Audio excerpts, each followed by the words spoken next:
Assalamu alaikum wa rahmatullahi wa barakatuh. Welcome back to Purely Islamic. बदर बिन सईद हाजिर है एक नई वीडियो के साथ।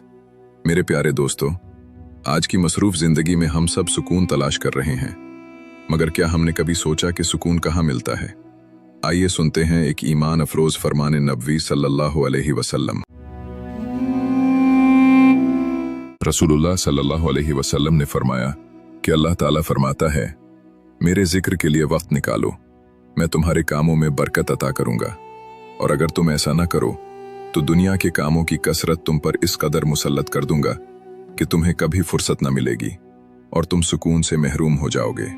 सोचिए, हम दिन रात दुनिया के पीछे भागते हैं, मगर सुकून फिर भी नहीं मिलता, क्योंकि सुकून दौलत में नहीं, सुकून ओहदों में नहीं, बल्कि सुकून अल्लाह के जिक्र में है।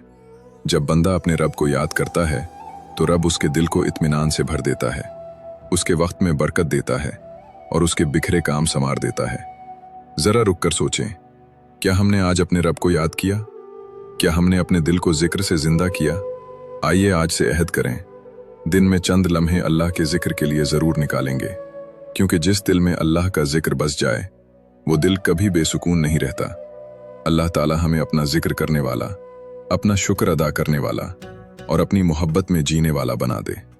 आमीन या रब्बुल आलमीन।